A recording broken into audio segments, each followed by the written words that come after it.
Chunky boys unite. A country singer has a negligent discharge and lives to tell about it. Us chunky boys that are shaped like a turtle in the middle, we might have a little bit of benefit when it comes to absorbing bullets. Now I've got my purple lights on because them purple-haired cubicle dwellers at YouTube took down my last video and demonetized the previous one. Both of those videos were in the context of gun safety. Whether you're pro-gun or anti-gun, gun safety is common ground that we can find, so please stop messing with my channel.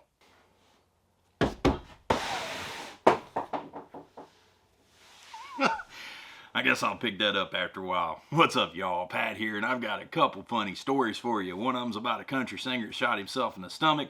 Ultimately, he wound up having to flag somebody down on the road, and then I've just got you a generic funny story of, somebody trying to flag me down on the daggum road. Anyway, here we go. The Voice winner Sundance Head, I guess that's his on-stage name, in stable condition after accidentally shooting himself. It happened so fast. The Darlin' Don't Go singer is currently in stable condition, according to his wife. Jason Sundance Head accidentally shot himself at his ranch in Texas on Friday, November 15th. Now, this is going to be a safety reminder for all of my fellow firearms carriers. You got to watch what condition your weapon is in. You have to understand how secure it is or isn't, and do what it takes to make sure you're not a statistic like this fella. The country singer's agent, Trey Newman, tells People that Head was hunting in the woods by himself when he received one bullet to the stomach around 4 to 4:30 p.m. local time. The season 11 winner of NBC's The Voice, 46, was airlifted to a hospital by helicopter. After arriving at the hospital, the singer's wife, Misty, shared an update via Head's Facebook account saying she finally physically put eyes on him and heard his sweet voice. He's in good spirits considering the last several hours. The kids are in with him now. Prayers are answered as no internal damage was done by the bullet. Thank you all for the prayers, she said before detailing what happened. According to Misty, Head had been alone at the ranch when the incident happened. It was not his hunting rifle and nobody shot him. He was out of the vehicle reaching in to grab his .22. When he grabbed it, the .22 came out of its holster, hit the exterior of the Jeep just right, and went off. Sundance said it happened so fast that he could see the bullet dislodging, she wrote. Misty clarified that Head didn't dial 911, though she initially thought he had. The country singer had forgotten his phone, so he took off down the driveway out to the main road to flag a car down for help, per the Facebook post. 10 cars later, someone turned around to help and called 911. He is heavily medicated at the moment, but he is so lucky and grateful to be alive. Now, my goofy little story here in just a little bit is basically about people trying to flag people down on the road. Here anymore, man, you really cannot trust anybody, and it's an unfortunate state of affairs. I literally, from the 80s, 90s, on into the 2000s, I've watched this flag down, like literally people on the road, you can't trust them. You've watched that whole flag down ideology just go away, and it's rather unfortunate. But I'll have a funny story here in just a little bit. Misty shared with fans that the bullet went in above his navel and lodged into his abdominal wall, missing all vital organs.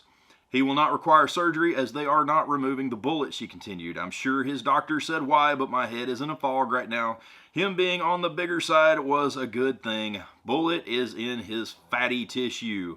So, chunky boys unite. Maybe being shaped like a turtle in the middle isn't so bad. We're carrying around, I don't know, level 1, level 1A armor. I couldn't tell you. Just depends on how much visceral fat you have. But yeah, this fella having a little bit of extra weight has just saved him from some additional pain and or suffering and recovery and all of that good stuff. And a huge thank you to SiteMark for sponsoring today's video. Texas-based SiteMark makes great products for real people. Check them out today. There will be an Amazon link down below. So alright guys, it is time to talk about some safety. It says that this fella apparently had it in a holster, but it still wasn't retention enough to keep that little .22 from falling out and punching him a new little hole. That's the thing, we literally just left a range day, and the first thing that was said was, alright everybody, let's leave with the same amount of holes we showed up with. We don't want any additional ones. We were running and gunning and doing some other stuff there with Arrowhead Tactical and had a great time with a bunch of like-minded fellas. And I've got more of that to come. But now, what we did that entire day was holster stuff. Literally, we were working on retention, we were working on appendix carry, inside waistband, we were drawing from concealment, and all sorts of things that we were doing concerning all of this. We didn't have any negligent discharges, nobody dropped any firearms, and everything was great because we had our heads about us and we had the proper equipment.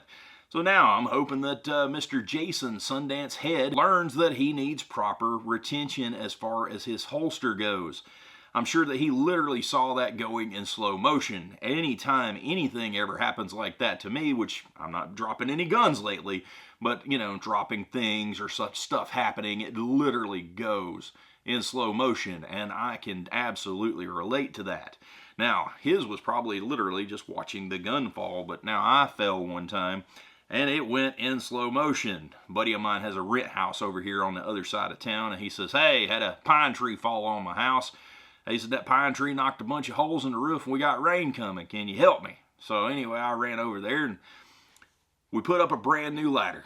Freaking Harbor Freight brand new ladder. It's one of them flippy foldy ones. And then when I pulled up, I saw that ladder and I was like, just use yours. You know, I've got my own ladder that I trust. But then I was like, nah, let's just cut this thing off. The rain's coming. Well, that was a bad call. This little flippy foldy Harbor Freight ladder. I'm literally standing and I'm right here at the gutter, right? And I'm on this ladder and I'm talking to my buddy standing up on the roof, and then all of a sudden it just goes like that right there. And I'm just falling. Like, it was in so slow-mo. And we had been clearing the tree off, and basically that pine tree just had those big stobs like this. And as I'm falling, I'm just thinking, well, this is the end. And literally I fell right in the middle of all of it. And there's just pine stuff just right here on the sides of it. I fell into just the little path we had to the ladder. And fortunately, I didn't wind up with any additional holes. But now what was funny, if you're watching this, bud, I'm so sorry. But one of the guys that was there, he comes up, he puts his hands on my shoulders. And he's like, you're not going to move. And in my head, I could get up out of the pain. Like literally, I just wanted to pull up out of the pain. That's what I was thinking. And I said, oh, I'm coming up off this ground. And he said, buddy, he said, I'm going to hold you down. I said a few choice words, and he decided he was going to let me go. But anyway, like I said, that pertains to that story because the gun falling, I'm pretty sure he just saw it, like literally just start falling. But now the funny story about somebody trying to flag me down on the road. I've got 2 biological sons and a daughter that isn't mine biologically, but she might as well be. We brought her into the family going on 4 years ago, and I am so thankful that she is part of my life. I didn't know I needed a daughter until I had one. But I picked her up from school a couple of weeks ago. She had her brand new grade card, and she was sitting there, and she was like, Dad, Dad, and she was so excited. So we're riding down the road, and she's telling me about her grade card, you know. So she's got her grade card up in front of her face like this, and I'm driving, just listening. Well, anyway, this little fella, he decides he's going to come off of the shoulder of the highway and start stepping across the white line, trying to thumb me, you know. Anyway, she's sitting there, she's reading off her grade card. She's oblivious to the world. She's like 90, 95, 86, you know, she's naming off the numbers. And I said, you freaking retard. And I'm talking to the dude there. She goes, oh, and I'm like, no, you baby girl, that idiot. But what was funny is somebody must have given him a ride to town, because we went to the next town over and we went and did a couple of things, and then we went to go pick up some takeout food, and I'll be daggummed if that same little feller wasn't in the parking lot at that same daggum place. I guess the universe tried to line us up twice, but I wasn't having it. But anyway, this is your reminder to have a proper holster. There are lots of good holster companies out there. There are many different places that sell different apparel that can secure your firearm on your person, in your vehicle, whatever you need. Just don't be stupid. Don't get an extra belly button. Don't wind up having to pay a $28,000 life flight because this feller was airlifted to the nearest hospital. Good thing that they found out it wasn't a big deal because, well, old boy shaped like a turtle in the middle. Y'all have a wonderful day. I love you. We'll see you next video. Country music singer has a negligent discharge and lives to tell about it. Chunky boys unite. Country singer sing...